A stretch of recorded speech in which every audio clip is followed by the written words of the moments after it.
so mine. Oh my God, this out! So back again. Muy buenos días, clan, ¿qué tal? ¿Cómo estáis? Espero que vaya todo muy bien. Empieza una nueva semana. Y nada, vamos a comentar un videíto de la fórmula del éxito con Uri Savage, con una muchacha que vivió en la selva y que estuvo secuestrada, no sé qué. Vamos a ver porque he visto un poquito la historia así por encima, me estaba gustando mucho. Y nada, vamos a ver qué nos puede contar la muchacha. Con 9 años pasaste un episodio muy duro en tu vida. La historia más bestia que he traído al podcast. La pequeña de 9 años secuestrada en Bolivia. Durante 7 meses. Todo empieza en España, en Barcelona. Yo tenía un vecino especial, entonces aquí hay una gran manipulación detrás. Al lado vivía el supuesto secuestrador. De un día a otro sale pues la idea de irse de vacaciones a Bolivia. Y entonces aquí es cuando empieza el secuestro en Bolivia. Y nos metemos en la selva. Todo te impresionaba, que era todo muy peligroso, muy peligroso. Te hubieron maltratos todos los días. Todos los delitos están todos ahí. ¿Cómo te sobrepones después a todo esto? Claro, en la mente de un niño uno tiene que buscar como un mecanismo para poder sobrevivir. Entonces en mi cabeza era un poco una aventura. En plan, ¿cómo iba a pasar yo de mi barrio de Hospitalet a acabar en la selva peleando con serpientes? ¿Cómo sales de la selva? ¿Cómo te rescatan? Fue un gran rescate. ¿Cómo te abstraes de todo eso? Yo no soy de abandonar, de rendirme en nada. Pero es verdad que el único momento en mi vida en el que yo dije, aquí me rindo. Y cuando digo me rindo, ya sabes a qué me refiero, ¿no? Y llegó un momento en el que se me nubló toda la mente y lo único que yo veía era como una luz al fondo. Pero esta luz representaba ese futuro tan grande que a mí me esperaba. Todo el daño que yo estaba sufriendo en ese momento no se comparaba con todas las bendiciones que el futuro me tenía preparado. Joder, tía. Todos estamos aquí por un propósito, porque si tú no ves la grandeza que hay en ti, ¿quién la va a ver? No somos el dolor que hemos padecido, sino somos lo que hemos hecho con ese dolor. Yo solo estuve 7 meses, pero hay niños que van a estar toda su infancia ahí. Tengo la obligación de explicarlas y así poder buscar los medios para poder solucionarlo.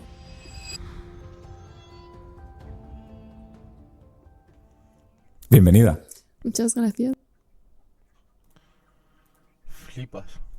Flipas la historia y cómo lo cuenta, es una locura. La ha hecho más fuerte.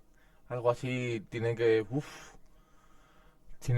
ser una locura para un niño pequeño. Madre mía, venga, vamos a ver cómo lo cuenta así un poco más detallado. ¿Cómo estás? Muy bien, encantada de estar aquí. Gracias por aceptar la invitación para hablar de algo que para mí creo que es la historia más bestia que he traído al podcast. Wow. La presión, ¿eh? Sí, Tú me decías que al principio querías hacer el podcast para ayudar a la gente. Sí. En plan, no quiero que la gente se quede solo con mi historia de lo que ha pasado, sino lo que viene después de eso. Porque como te he dicho, contar solo mi historia ya está. Es simple entretenimiento para la gente. Pero si cuento lo que viene después, podemos inspirar a la gente, ayudar a la gente. Y entonces yo cuando hablo quiero hablar con un propósito. Entonces viene mi historia y lo que viene después, todo en conjunto. Perfecto. Sí. ¿Qué edad tienes? 20 años. ¿Vives en Barcelona? En Barcelona, sí. Y tu historia, cuando yo la descubrí, directamente tuve algo dentro, decir, quiero conocer más, quiero conocerla, quiero que me la cuente y quiero que nos la cuente a todo el mundo. Sí. Tú con 10 años, Con 9. con 9 años, pasaste un episodio muy duro en tu vida. Sí. ¿Qué te sucedió? Vamos a situarnos. Todo empieza en España, en Barcelona, ¿ok?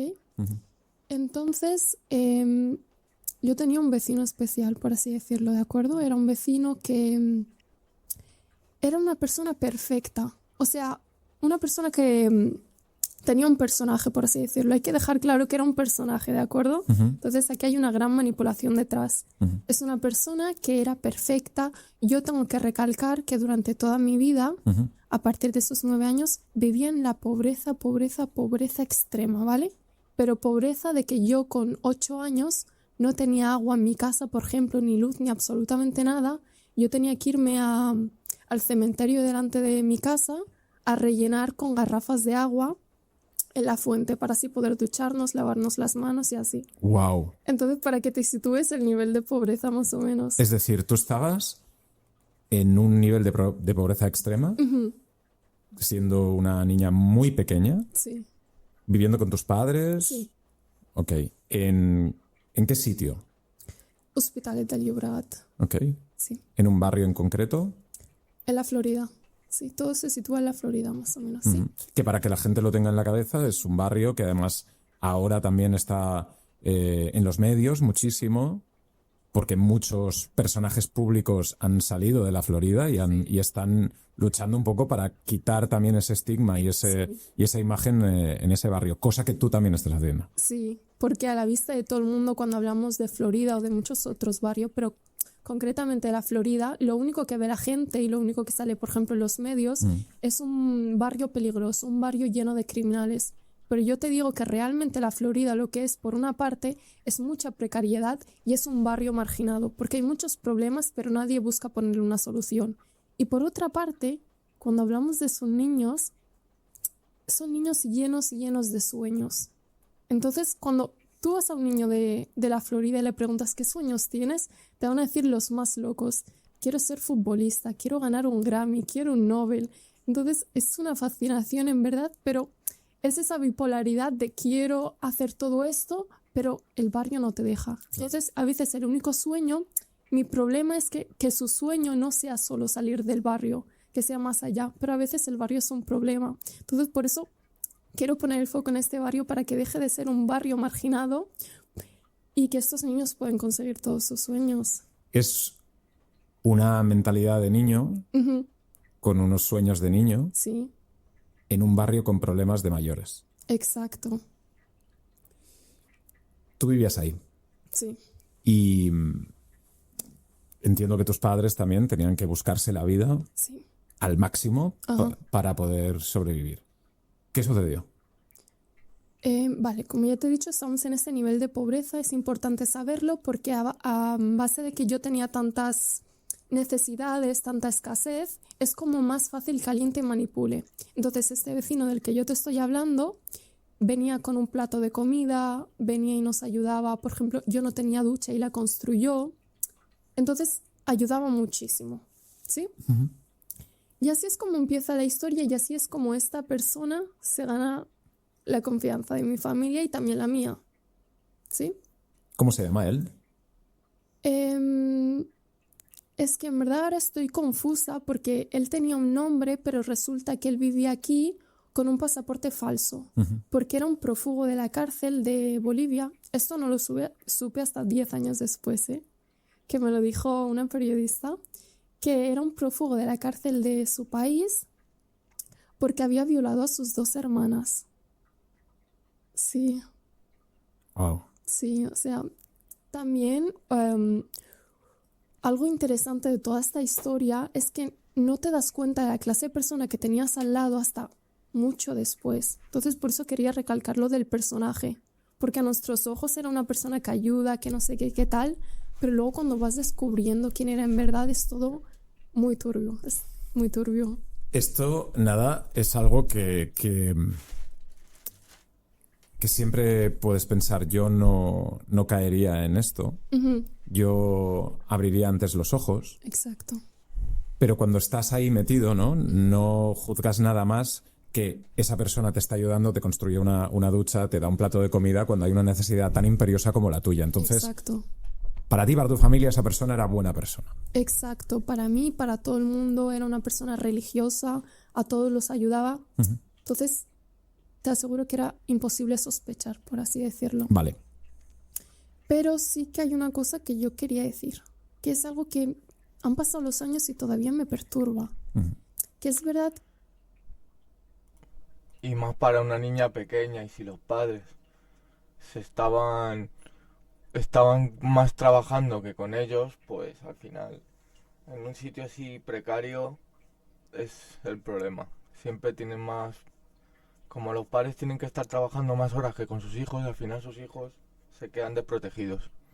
Y no entiendo cómo hay barrios en España todavía que que están tan precarios y más hace tiempo, porque ahora aún pues tenemos el problema que tenemos, pero cuando esta chica era más niña, no sé la edad que tendrá, pero no sé, hace 15 o 20 años me supongo que si el barrio estaba mal sería por culpa de los políticos, porque ni aquí en Madrid había barrios tan sin agua y sin luz. Que esta persona era buena persona, pero a medida que nos acercamos ya al suceso grande, él se solía quedar como más a solas conmigo. Mm. Esto lo quiero decir porque es algo que no me afecta solo a mí. Entonces creo que es importante decirlo. Yo tenía 9 años y esa persona tenía, digamos, unos 40. Bueno, 35 vamos a decir. Ok. Y se solía quedar a solas conmigo y solía hacer cosas que no debía. Vamos a decir que Abusaba de ti. no abusar como tal, pero sí es como que empezaba como a allanar el terreno, por así decirlo. Ok. ¿De acuerdo? Pero eran abusos. Porque eso no es una niña de 9 años. ¿Qué pasa? Que yo en ese momento, aquí hay dos problemas. Por un lado es que es el vecino perfecto, entonces yo no puedo creer que esta persona me está haciendo esa cosa tan mala. Por otro lado es que no tenía conciencia de la gravedad y de lo mal que está esto. Por eso también apoyo mucho más que haya muchas más charlas, por ejemplo, en las escuelas en tema de abusos sexuales y todo esto en menores, y sobre todo, por un lado, porque no saben que los están abusando. A ver, amiga, no sé cómo será tu familia, me supongo que tu familia será buena, entonces yo pienso que esos valores te los tendría que enseñar los padres, no te lo tendrían que enseñar la escuela. Es que es lo que hablábamos el otro día un amigo y yo. Yo creo que la escuela está muy mal hecho todo, porque yo pienso que la escuela deberían de tener, digamos, estudios individualizados, ¿vale? Porque hay gente que tiene problemas con la familia, con los padres, lo que sea, y luego que digo yo que la escuela los tienen que enseñar de otra manera, porque hay valores y hay cosas que los padres no lo van a poder enseñar por X motivo, no voy a decir cuál, ni me voy a imaginar ninguno, simplemente por algún motivo los padres no han podido entender a los niños. Esos niños tienen que ser educados en la escuela de otro modo. ¿Por qué? Porque a esos niños, como los padres no pueden darles esos valores, pues tendrán que cogerlos en la escuela, ¿no? Pero en la escuela pues enseñan a todos los niños igual y les da igual, el niño tenga dos padres, dos madres, un padre y una madre, les da igual. Y al final enseñan a todos igual y yo pienso que eso está mal. Está mal porque aparte de que nadie tiene la misma circunstancia, tampoco todo el mundo aprende de la misma manera, entonces debería ser como más individual. A ver si ahora con lo de la IA y eso pues pueden mejorar un poco la educación, porque si no, porque yo creo que tiene bastante que ver. Que un barrio sea marginal también yo pienso que tiene que ver un poco con la falta de educación, de seguridad, de sanidad, que mira que ganamos impuestos y que haya niños pequeños todavía que no puedan beber agua, que se tengan que ir a un cementerio a por agua para poder ducharse, pues me parece fuertísimo en España. ¿Sabes? Porque a mí me lo estaban haciendo, pero yo no lo sabía. Sé que a más personas también. Y por otro lado, el problema más grande es que quien te lo hace es alguien de tu entorno de confianza. Y es muy habitual. Es que sea el vecino, es que sea el padrastro, que sea el tío, cosas así, ¿sabes? Entonces, es esta gran manipulación. Entonces, pero tampoco podemos mirar a la víctima y date cuenta no sé qué. Pero podemos decirle a la víctima que se den cuenta de la gravedad de la situación. Ok. En ese momento nadie se daba cuenta, ni tú misma, ¿no? Siendo una niña que para ti no era una situación, no entendías nada. Exacto. ¿Y qué sucedió después? Y entonces, de un día a otro, sale pues la idea de irse de vacaciones a Bolivia. Entonces es como una idea un poco loca. Y no voy a entrar mucho en detalles en esto, pero de un día a otro ya estamos en Bolivia. Es decir, que esta persona Ajá, te rapta exacto, y te lleva a Bolivia exacto, con 9, 10 años. con 9 años. Madre mía. Y entonces aquí es cuando empieza el secuestro en Bolivia, que fue una cosa brutal, en verdad. Mira que yo me sé la historia, no me afecta ya, no me sorprende, pero he de decir que es que es brutal, porque además duró 7 meses cuando yo tenía 9 años. Y además, como esta persona sabía que la policía le seguía, nos metimos en los puntos más recónditos de la selva. Entonces fue una absoluta locura, en verdad, tengo que decirlo. Quiero entrar en esa historia, quiero que me la cuentes. Tú ahora tienes 20 años, Sí, estás estudiando en la universidad, sí, en la UB, sí. quieres ser abogada, estás estudiando abogacía. Ajá. ¿Esto, donde estás tú ahora, es fruto de lo que viviste cuando tenías 9 años? Sí, sí, exactamente. Porque a raíz de esto, quieras o no, cuando todo el secuestro acabó, la imagen que yo tengo de mí cuando ya me tocaba volver a España es yo mirando por los cristales del coche y pensar, yo es que me estoy yendo, pero ¿y todos estos niños que se están quedando aquí? O sea, Que estaban en tu misma situación. sí. O sea, ahora te contaré más la historia, pero es verdad que a mí me pasaron muchas cosas de las que a mí me salvaron, de las que yo sobreviví, pero sé que muchos niños se quedaron ahí y van a seguir ahí y van a entrar ahí, ¿sabes? Entonces yo ahora estudio Derecho porque me importan los derechos de la infancia, porque siento que no están protegidos lo suficiente y hay muchas situaciones que se podrían evitar si luchásemos más por sus derechos y por su protección. Hablaremos de eso, nada. Pero ¿tú crees que son más vulnerables? ¿Ves? ¿Ves? Pero luego decimos inmigración ilegal, porque si ese hombre tenía delitos de donde viene, eso que aquí estaba ilegal, falsificando un pasaporte, lo que sea, eso es problema del Estado, de la política, de un aeropuerto donde puede entrar un tío con un pasaporte falsificado. Es una locura. Es una locura y es una locura y al final la culpa las tienen los de arriba, siempre, macho. Cuando lo podrían solucionar. Es que ese hombre no debería haber entrado en España sin más, ya está. Los niños como tú, de barrio, Ujú, esa niña de barrio que eras tú, ujú, esos niños de barrio que son tus hermanos, sí. que otros niños que están en otra situación. Es decir, la vulnerabilidad económica, social, es mucho mayor en una situación como la tuya que en otra, por ejemplo. Creo que no depende tanto, pero sí que es como un factor a que estés más propenso en acabar en este sitio de situaciones. Ok. Porque, por ejemplo, cuando tienes una necesidad, a veces te meten en estas situaciones, por ejemplo, esclavitud infantil. Acabas en esta situación por un tema económico, quieras o no. Entonces, si alguien no tiene esa precariedad, no va a acabar aquí. Pero no es todo por eso, pero sí que siento que eres mucho más vulnerable porque tienes necesidades y la persona que te hace ese mal te intenta dar las soluciones. Vale. Estamos en Bolivia. Ujú. ¿Cómo consigue este hombre llevarse a una niña de España, de sus padres, pasar la aduana, no sé, volar con ella? No necesitaba un certificado de nada. Sí, no puedo entrar en muchos detalles, pero todo fue legal. El llegar en Bolivia fue todo súper normal. Piensa que hasta que yo no llegué a Bolivia, no se destapó el papel del secuestro. Ok. Entonces, yo desde que salgo a España hasta que llego a Bolivia, todo es normal. Todo era un viaje. Sí, todo es normal, todo está chill. Entonces, todo es legal, no hay ningún problema. El problema es una vez que pisas Bolivia. Entonces ahí ya es cuando empieza el secuestro porque lo que pasa es que tira toda mi documentación. ¿Tu familia? ¿Tú naciste en España? ¿Dónde naciste? No, nací en Marruecos. Okay. Y cuando tenía 4 años vine aquí.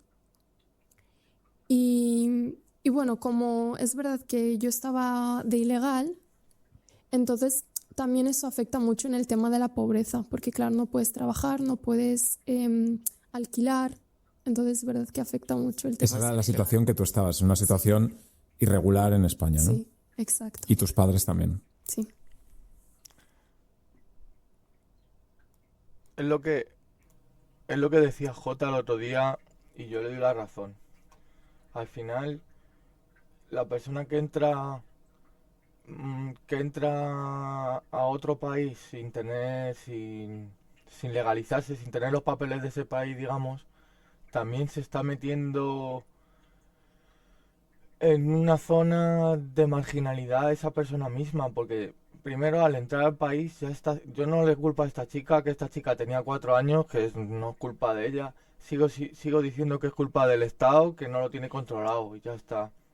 Simplemente hay que controlar la inmigración y punto. Y encima controlarlos también para que ellos puedan estar bien. Era lo que decía el otro día Jota. Vamos a ver una cosa. Si tú en tu casa no tienes platos y tienes comida para 4 personas, no invitas a 100 personas. Suena feo, pero es que es así. Si tú en tu país tienes problemas gordísimos, ¿por qué traes a alguien de fuera para que también sufra esos problemas? ¿No será mejor solucionar los problemas y luego ya que venga la gente a un país que no tiene problemas? Digo yo, y entonces no ocurrirían estas cosas. Que estas cosas ocurren por la ilegalidad. Si los políticos generan ilegalidades, ocurren estas cosas, es lo que hay. Entonces, bueno, a la que llegamos a Bolivia, todo normal, no hay sospechas, no hay nada. El problema es justo el primer día, o sea, que tuvo como mucha prisa. El primer día que llegamos a Bolivia es cuando ya tira toda la documentación y ya es como ya se destapa todo en ese momento. Entonces, claro, aquí lo que pasa es que obviamente se denunció el hecho porque mis padres se enteraron, obviamente, yo se lo dije, y aquí es cuando él se entera de que la policía lo está siguiendo. Entonces es verdad que los primeros días estamos por la ciudad y tal, todo normal, porque sería como... yo durante todos esos 7 meses siempre tenía como mi esperanza. Es verdad que nunca he perdido la esperanza, pero es verdad que yo tenía una idea que era la de mañana vamos a ir a la embajada, mañana vamos a ir a que me hagan los nuevos documentos.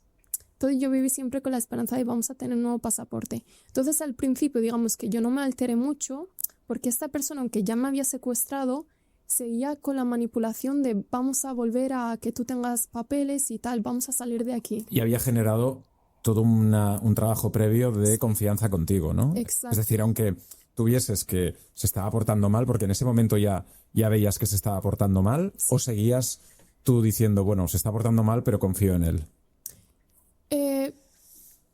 Durante la primera semana más o menos estamos en la ciudad, entonces sigue con el papel. Entonces a partir de la primera semana o segunda es cuando ya se entera de la denuncia y aquí es cuando cambia todo completamente. Entonces aquí es cuando empieza lo heavy, que es que al enterarse él de que la policía lo está siguiendo, entonces ya abandonamos la ciudad y nos metemos en la selva. Sí, entonces, pero es una selva, es una locura. Te aseguro que lo he intentado muchas veces, buscar una peli de Netflix en la que haya escenarios de la selva o así para que alguien se lo imagine y tal, pero es que no hay ninguna. No hay absolutamente ninguna. Los paisajes, los ríos, los animales, es una barbaridad. Pero en el sentido de admiración o en el sentido de miedo, ¿qué sentías tú en ese...? Es que era todo... Es todo también como 10 veces más grande. Es una locura decir cómo ha acabado aquí que te daba miedo. Solo ver una montaña, todo te impresionaba. Pero no es de admiración porque era todo muy peligroso, muy peligroso. O sea, las probabilidades de sobrevivir ahí, no sé quién podría salir de ahí, la verdad. Y cuando os metéis en la selva, ¿dónde dormís? Es que... claro, esta persona era muy lista, sabía que la policía lo buscaba y esta persona ya conocía muy bien lo que son los chacos. Los chacos es gente de ahí que tiene como sus propias parcelas de selva, por así decirlo, y plantan ahí sus cosas y entonces, digamos como agricultura de subsistencia, pero en la selva. Entonces eso es el chaco. Cada persona tenía su chaco. Entonces nos íbamos moviendo. Y es decir que esos 7 meses yo me los pasé trabajando de sol a sol todos los días en la selva. ¿Haciendo qué? Sí, al principio entramos primero a la selva, pero no era tan profundo. Entonces yo trabajaba en lo que es de agricultura. Entonces yo iba a personas, dormíamos en sus casas, que de ahí venía la pregunta, porque yo trabajaba para la gente, entonces obviamente te dejaban dormir bueno, no era casas, era cabañas construidas con troncos, una locura, o a veces fuera, ¿sabes? Y lo único que tenías era como estas redes para taparte los mosquitos. Bueno, los mosquitos también son una locura. Es decir, que 10 años después todavía tengo las marcas en los tobillos. Sí, sí. Era una locura. Qué barbaridad. Sí. Porque además todo el mundo de ahí iba con... La gente ya va protegida porque saben los peligros de la selva, pero yo me pasé los 7 meses con unas chanclas que se hacen con neumáticos. Pobrecita. Claro. Entonces también... ¿Tú eres una niña? Ya, con 9 años. También los peligros de, por ejemplo, las botas en parte son para cuando te puede morder una serpiente o así, pero yo iba con chanclas. Entonces también aprendí mucho a cómo utilizar el machete para poder matar a serpientes y cosas así. Que eso fue lo que más me impactó, el pelear con serpientes. ¿Qué? Sí. Es que eso es una locura. Para mí es como el hecho que más me impacta. Es un poco tontería, pero hubo una vez, te voy a contar una cosa, que yo estaba trabajando, ¿vale? Y yo estaba con otro hombre y para trabajar obviamente siempre vas con machetes para cortar árboles y de todo. Uh-huh. Entonces un día de repente vemos que al lado de los árboles empiezan a salir 2 serpientes, Uh-huh. pero del nivel de la selva amazónica que medía una cosa así su cuerpo. Uh-huh. Entonces hay 2 opciones. Tú o corres o te encaras. No podía correr. Entonces el hombre ya se va directamente a por una serpiente, a pelear con ella. Se va por la más pequeña. Y te deja la grande a ti. Era súper grande y de color negro. Entonces imagínate el miedo. Yo aprendí una cosa, que es que yo de momento solo había visto serpientes pequeñas. Entonces lo primero que tienes que hacer es pisarle la cabeza. Entonces lo que va a pasar aquí es que el resto de su cuerpo se te va a enredar en el tobillo, pero bueno, tú eso lo coges con las manos y la tiras, porque así queda como desorbitada y ya no volverá a por ti, ¿vale? Uh-huh. Pero en este caso no podía pisarle la cabeza, su cabeza era más grande que mi pie. ¿Qué hago? La corto con el machete, le corto la cabeza con el machete. Espérate, porque yo con 9 años no lo sabía, que aunque tú cortes la serpiente en 2 trozos, se sigue moviendo como si fuera una. La misma cara tuve. Entonces ahora me estaban siguiendo 2 trozos. Nada, por favor. Que sí, imagínate el cuerpo siguiéndote sin la cabeza. Y entonces yo flipé, pero bueno, no podía yo ahora gritar y correr. Entonces la corté en 20 trozos, por lo menos. Y es como dejó de seguirme. Pero esta barbaridad, Sí, es decir, sí. ¿cómo te sobrepones después a todo esto? Con 9 años, hermano, chaval. Esa mujer es la persona más fuerte del universo, chaval. Con 9 años, tío. Ahí, ole, ole, ole, ole, esta piba, mi admiración completa, ¿eh? Que lo puede estar contando así tranquilamente. Madre mía, qué fuerza mental, chaval. Eso sí es tener fuerza mental. Mi admiración completa. A estas imágenes, a lo que has vivido. Qué locura, ¿eh? Es que en el momento, claro, en la mente de un niño, uno tiene que buscar como un mecanismo para poder sobrevivir. Entonces en mi cabeza era un poco una aventura, porque era tal locura, en plan, ¿cómo iba a pasar yo de mi barrio de Hospitalet a acabar en la selva peleando con serpientes? Entonces, en mi mente era una aventura, o sea, yo no podía decir si me han secuestrado. Eso no lo podías decir nunca, porque quieras o no te vas a derrumbar. Uh-huh. O sea, no sobrevives. Entonces, yo me levantaba, trabajaba todos los días. Es decir, que lo del Chaco duró muy poco, porque luego, como le sigue buscando más la policía, aquí lo que va a pasar es que yo todos los días de sol a sol trabajo en campos de coca. Entonces, como es ilegal la coca, está en los puntos más remotos de la selva. Okay. Pero una locura. Para llegar a esos sitios podías caminar días enteros. Los ríos, wow, tenías que escalar montañas. era una locura, que los hombres ya directamente iban en caballos. Yo iba a pie, entonces tardaba mucho. Entonces es esto, mi día a día más o menos era trabajar de sol a sol en campos de coca. Porque como era ilegal, la policía no va a llegar ahí, entonces no va a llegar donde está él. Claro. Entonces no suelo entrar mucho en detalle en esto, pero no es que yo simplemente fui a trabajar. O sea, había un propósito más atrás que es demasiado sádico y turbio. Pero Un propósito que tenía él. sí, Es decir, él no te llevó ahí para trabajar. no, obviamente no. Lo de trabajar era como el día a día para escapar de la policía, pero obviamente nadie te va a secuestrar para trabajar, porque además se ganaba muy poco dinero. Pero Entonces el propósito es un propósito que tampoco quieres tú no, entrar en ello. es bastante turbio, la verdad, y bastante sádico. A lo que venía esto es que el día a día no era simplemente trabajar, sino que obviamente hubieron maltratos todos los días y obviamente hubieron abusos absolutamente todos los días.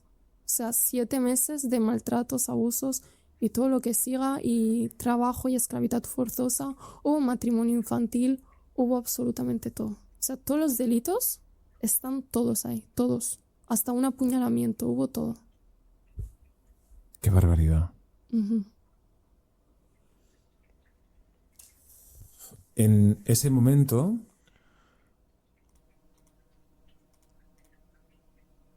Y luego la gente se da de baja porque dice que tiene estrés porque no puede hacer su trabajo.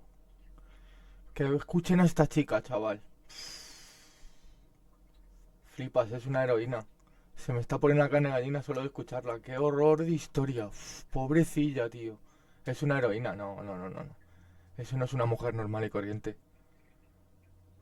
Con 9 años, que pase lo que está contando y que esté ahí hablándolo tranquilamente y diciendo, y encima casi estando como... No, estás ultra feliz de haber sobrevivido a algo tan bestia que ni en las películas, lo que se suele decir, macho, que la realidad siempre supera la ficción. Y está ahí la chica contándolo. Es increíble. Increíble. que este monstruo, no sé cómo decirlo, o sea, no sé, Sí. Demonio. hizo todo eso. ¿Tú qué pensabas? ¿Tú veías un futuro? ¿Veías una salvación? ¿Te aferrabas a algo? Sí, ¿A qué? sí. Todos los días, bueno, lo intentaba cuando hacían como un mini descanso para comer. Yo tenía una libreta. Entonces yo cogía mi libreta y me iba detrás de un árbol y me ponía a estudiar inglés. Porque lo único que me preocupaba era volver a la escuela. Entonces, nunca jamás en mi vida yo dije, ya está, este es mi destino, ya está, mi futuro va a ser en Bolivia, o esta es mi vida, porque además es una locura. Entonces, yo sabía que iba a volver a la escuela. Entonces, por eso yo estudiaba todos los días para cuando volviese a la escuela seguir con el mismo nivel que los demás. Y me sirvió de mucho porque pensaba que iba a repetir curso, porque me pasé todo el curso, pero no me saltaron el... Flipas. En esa situación, y lo que estaba pensando era en volver a la escuela. Flipas. Lo que le hizo sobrevivir era no suspender el próximo curso. Alucinas, tío. Alucinas. Qué mentalidad, chaval. Madre mía, es una heroína. Tiene poderes mentales, hazme caso. Para pasar esto que está contando. curso además. Entonces mantuve el nivel. Nada. Cuando estás ahí, ¿cómo sales de la selva? ¿Cómo te rescatan? Aquí, si te metes en internet, las imágenes que más salen son las del rescate, ¿vale? Ujú. Las he visto. Sí, pues esas imágenes son del último día. Me rescata la Guardia Civil, que además fue el capitán Hidalgo, que es el capitán de la Guardia Civil, capitán teniente creo, pero que le tengo mucho aprecio, la verdad. Y llegan, Llegan a Bolivia. sí, bueno, ha sido como ya el segundo intento o así, porque lo que te digo, es muy difícil sobrevivir en la selva, entonces ellos no podían estar ahí todo el rato. Ya. Porque además nos pilló cuando hubo lluvias tropicales, por así decirlo. Entonces era una bestialidad, una bestialidad. Es que de verdad, es que me gustaría decirte, mírate esta peli para que te lo imagines un poco, pero creo que es que nunca va a haber imágenes que te puedan representar lo que yo vi ahí. Entonces tendrías que ir, pero no le recomiendo a nadie ir. Claro. Entonces vamos a tirar de imaginación. Ok. Entonces ya era como, no era el primer intento en el que venían a por mí. Entonces, pero esta vez lo lograron, les ayudaron los que eran los cocaleros de ahí y entonces me rescataron y tuvo que ser muy rápido porque además es zona de narcotraficantes y todo esto, entonces es peligroso que esté la policía por ahí, ¿sabes? Y en un helicóptero. Es decir, la policía española podía llegar hasta ahí para poder rescatarte, entiendo, en colaboración con la... Exacto, con los militares de ahí. O sea, en primer lugar, quienes realmente ayudaron fueron los militares de Bolivia. Y luego quienes me rescataron fue la Guardia Civil y también les ayudó la Interpol. Entonces fue un poco... Hubo mucha gente ahí ayudando para esto. Fue un gran rescate. ¿Y tú recuerdas ese momento cristalino en tu mente? Sí, sí. Porque además... fue como un abrir los ojos porque piensa que en la selva la gente no habla español, en verdad, hablan quechua, ¿vale? Yo no entendía el idioma y el acento. Entonces era como si mi identidad hubiese cambiado totalmente. Yo ya no era la nada que soy ahora. Y cuando llego yo y veo que ha venido alguien de España a salvarme y escucho el acento español y mi nombre pronunciado en español nada... Es como que te abre los ojos. Es como ya volver a la realidad, por así decirlo. Entonces es como el mejor momento, obviamente. Y tuvo que ser muy rápido, por eso que te dije que era de una zona peligrosa. Y ya está, para el momento ya tenía 10 años, porque también cumplí mi cumpleaños ahí. Y ya está, duró 7 meses, se acabó en marzo, empezó en agosto. ¿Dónde está esa persona ahora? Lo condenaron, creo, si no me equivoco, a 17 años de cárcel por un delito de... Ahora no sé muy bien, hubo unos cuantos. Claro. ¿Pero está en Bolivia o en España? No, en Bolivia. Se hizo ahí el juicio. Entonces se hizo el juicio y yo pues testifiqué lo que se tenía que hacer y luego ya volví yo sola con la Guardia Civil. ¿Tú qué crees que le pasa por la cabeza a ese tío ahora? Tú fíjate lo que es el buenismo del mundo y la tontería que un hombre que le hace eso a una niña solo le meten 17 años preso. Pero si le tendrían que matar. Pero además con una cegueta de esta del colegio, cortarle la cabeza. Qué horror, tío. Como una persona que le puede hacer algo, eso, a otra persona, a una niña de 9 años, tiene el derecho a volver a salir libre. Es que se tendría que pudrir en un agujero.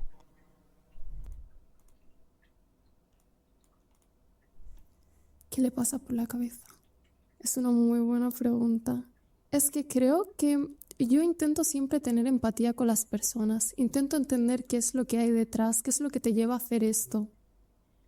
Pero llega un punto que sobre esta persona creo que simplemente era mal por mal. O sea, he intentado buscarle una justificación, pero es que no la hay. No la hay. Porque sí. Y lo que me hace decir no la hay es por el hecho que te dije de que ya violó a sus 2 hermanas. Que además sus 2 hermanas a las que violó fueron las que ayudaron también a pillarlo a la policía. Entonces, creo que no podemos buscarle una justificación a algo así.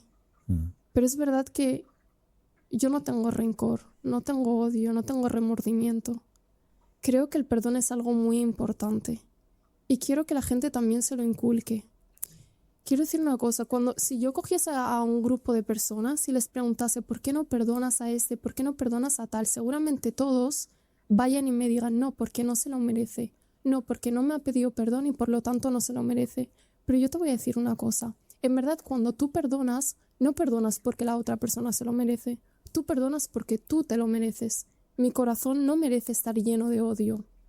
Y cuando quito el espacio que está ocupando el odio, hay más espacio para el amor y para nuevas experiencias. Entonces, la próxima vez que estés dudando entre si voy a perdonar o si no, hazlo porque tu corazón se lo merece y tú te lo mereces, no porque la otra persona se lo merezca. Yo no perdono porque esta persona se merezca mi perdón y ser feliz. Perdono porque yo me lo merezca. Y además pienso una cosa, si yo lo perdono o no le perdono, su vida no va a cambiar en nada. Pero la mía sí. Me voy a quitar un peso de encima y voy a estar mucho más feliz. Entonces, es muy importante perdonar. Y además es que el no perdonar es un arma letal que te puede estar perjudicando todo el tiempo que tú decidas no perdonar. Esa persona que te hizo daño ya te lo hizo una vez en su momento. Pero si tú no lo perdonas, te va a seguir haciendo daño todo el tiempo en el que tú no le estás perdonando. Entonces, le estás dando mucho más poder a la persona que te ha hecho daño. Más que perdonar, afrontar lo que te ha pasado. Te tienes que perdonar tú. Tú no tienes que perdonarle a él. Y te tienes que perdonar tú. Ya está, pero tú a él, ¿qué le vas a tener que perdonar? Tú no le tienes que perdonar nada. El perdón es algo que se gana. Y tú no le tienes que perdonar nada a ese hombre. Te tienes que perdonar tú. Y luego, pues es que ese hombre no se merece el perdón. Ni de ti, ni de nadie. Alguien que es capaz de hacer algo así, no se merece el perdón. Para mí, no se merece que nadie le perdone. Ni él mismo. Y que viva con ese sufrimiento toda la vida. Es que es así. Pero un hombre o una mujer o quien sea, me da lo mismo. Un perrito faldero, me da igual quién sea, le hace algo así a una niña pequeña y lo siento mucho, es que no se merece vivir sin más. Y si se merece vivir, tienen que vivir fatal. Mínimo como estaba viviendo ella esos 7 meses a los que ese desgraciado la ha obligado a estar así. Mínimo. Tú le puedes perdonar porque al final te has vuelto un alma, vamos, es que la santificaría, te lo juro. A esta mujer yo la santificaría. Porque vamos, que me esté diciendo esta mujer del perdón a ese hombre después de lo que le ha hecho, me parece una puñetera locura. Me parece la mujer más fuerte que estoy escuchando hablar. Qué locura, ¿eh? Y no estamos para eso, ¿no? Estamos para darnos amor a uno mismo y que haya espacio para nuevas experiencias y amor y bondad. Entonces, de verdad, si alguien te ha hecho algo malo, de verdad, perdona, pero perdona por ti y por tu corazón. Perdónate a ti. Esto que dices es muy bonito. Me emociona cuando lo escucho de ti, además, por donde has pasado, por tu historia. Pero me es muy difícil, no le conozco, pero perdonar a esta persona por lo que me has explicado. Es decir, ¿de dónde sale el valor para poder perdonar a alguien cuando es que dentro de ti no puedes? Es que cuando yo pienso en perdonar, yo no pongo el foco en esa persona. Yo creo que no la ha perdonado a él. Se ha perdonado a sí misma. Porque todas las personas cuando nos pasa algo malo, siempre tenemos en nuestro interior algo con lo que nos culpabilizamos por ese hecho. Aunque no tengamos nada que ver, siempre dentro de nosotros nos culpamos.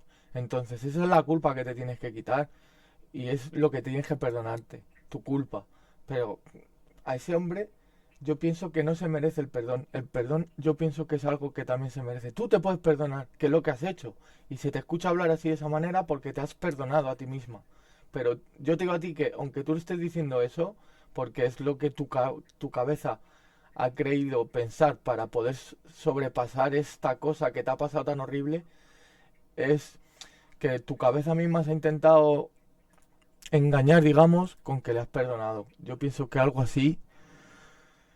Es que yo no le conozco de nada, a mí ese hombre no me ha hecho nada y yo no sería capaz de perdonarle, hacerle a una niña de 9 años algo así. A mí es que eso de que están diciendo de la reinserción, bueno, habrá gente que se pueda reinsertar, pero alguien así, alguien que es capaz de secuestrar a una niña 7 meses, es que a mí no, ni merece el perdón, ni merece la vida, ni merece nada. Y la propia chica de 9 años, digamos que le está perdonando, es una puñetera locura lo fuerte mentalmente que es esta mujer, macho. Esta persona no tiene nada que ver con la ecuación. Es como si en mi mente esta persona no existiese. Eso es. Existo yo, Eso existe es. mi presente y Eso existe es. mi Eso futuro. es. Y mi futuro va a ser mucho peor si yo no perdono. Entonces yo creo que es simplemente la perspectiva que tú pones. A ver, es que yo creo que no lo está explicando bien. De hecho, lo acaba de decir, que para ella este hombre no existe. Si para ella este hombre no existe, no le has perdonado. Simplemente le has sacado de tu cabeza. Ya está, pero no le has perdonado. Tú te has perdonado a ti. Y por eso eres tan fuerte. Porque cuando alguien entiende que se tiene que perdonar a sí mismo, sin que nadie le perdone, solo a sí mismo, se vuelve así de fuerte. Y así es la muchacha, es fuertísima. Es una bestia parda. Mentalmente tiene que tener una... Para haber pasado algo así... Es que me pongo la carne de gallina solo de pensarlo, chaval. Qué locura, ¿eh? Y el hombre, mira, lo está diciendo ella, perdonar, ese hombre no se merece el perdón. La hora de perdonar. Esta persona no tiene nada que ver en mi perdón. Tiene mi perdón, pero no tiene no lo nada que tiene. ver con mi decisión. La decisión tiene que ver conmigo Eso y es. con cómo yo me voy a sentir. Entonces, y además esto yo lo aprendí, es verdad que a mí al principio me costó, pero lo aprendí de un juicio que vi de una mujer que le daba su perdón a 2 chicos que habían asesinado a su hijo. Y ella lo hacía con mucha bondad. Y yo dije, este es un ejemplo. Y de ahí me lo empecé a inculcar. Pero Dije, ¿cómo se puede eso? se puede, pero por lo que te estoy diciendo, por ti mismo. No se puede. Es que la otra persona, si te duele mucho, imagina que ni siquiera... Pero es que, amiga, bueno, santa, porque para mí eres una santa. Tus palabras lo están diciendo. Tú, perdonarle a él no le has perdonado. Tú te has perdonado tú. Que es maravilloso para sanar. Tú a él no le has perdonado. Tú a él le has sacado de la ecuación. Tú mismo lo has dicho. Perdonar algo es mantenerlo contigo. ¿Vale? Pero en este caso tú lo que has hecho es hacer desaparecer a esa persona de tu mente, que es lo más inteligente que yo he podido escuchar en mi vida. Y ya está, pero perdonarle no lo has perdonado. Tú estás diciendo que sí, porque es lo que tu cabeza quiere pensar. Pero tú a él no le has perdonado, le has sacado de tu cabeza, ¿vale? Y te has perdonado tú y así eres de fuerte. Me parece una de las personas más fuertes. Poder estar hablando de esto así, de esta manera, me parece una locura. Porque yo he visto personas que han pasado cosas fuertes, pero no así, porque esto es una locura. Y lo han pasado mucho peor, no hablan así. ¿Dónde tiene esta muchacha el estrés postraumático? Es que es una locura. Es que es una locura lo fuerte que es. Chapó. Siquiera existe. Y sé que esto es otro nivel de perdonar, ¿vale? Pero después de perdonar, también tienes que ir al nivel, eso ya es como un poco más difícil, pero te hablo yo sobre alguien que me ha secuestrado, ¿vale? Para estar tú claro de que de verdad has perdonado y lo has hecho también por todo lo que rodea la situación, imagínate a la otra persona pasándole cosas buenas. Y si te alegras, significa que realmente la has perdonado. Sé que es algo muy difícil, pero te he de decir que a mí me hace más feliz. Porque quieras o no, si esta persona ahora hace cosas buenas en la vida, significa que nos hemos quitado una persona mala del mundo. Y eso es maravilloso, ¿no? Nada, no se lo merece. Entonces, es que tienes que pensar Lo todo lo siento que va a mucho. conllevar el perdón. No, el Va a perdón llevar tampoco es una más espacio cosa... para el amor, para tu corazón, y va a llevar, digamos, más felicidad en el mundo porque vamos a quitar un mal. Entonces solo tiene beneficios. Sí, pero yo solo pienso en que esa persona no puede salir de la cárcel nunca más en su vida, no en 17 años. Eso sí, claro, porque todo acto tiene sus consecuencias. Es decir, que le perdone, pues, no sé, los que crean en Dios o en un ser supremo, pues que le perdonen, pero en la tierra tiene que estar ahí para toda su vida, ¿sabes? Obviamente hay que hacer justicia, pero lo que te he dicho, aunque yo perdono y yo no perdono, esta persona no va a salir de la cárcel. No. Entonces mejor que yo perdone porque así me va a beneficiar a mí. Ay, Pero te exacto. perdonas tú, no a Su él. vida no va a cambiar si yo no la perdono. Yo estoy aquí todos los días, te odio, te odio, te odio. No, La única vida simplemente- que va a cambiar es la mía. Vamos a hablar un poquito más del mal. El mal. Bueno. Bueno, chicos, lo vamos a dejar para hacerlo en 2 partes, porque yo creo que me estoy alargando un poco con mis monólogos aquí. Y nada, vamos con... porque ya es casi 1 hora y lo vamos a hacer en 2 partes, ¿vale? Madre mía, estoy flipando con la historia, chaval. Esa tía yo la santificaría, ¿eh? ¿Cómo puede estar? Es una locura. Bueno, espero que os haya gustado el vídeo. Suscribiros, dar un like, comentar, por favor, que me tiene... La historia me tiene con los nervios. Y comentar, a ver qué podemos sacar en claro de esto. Es una locura.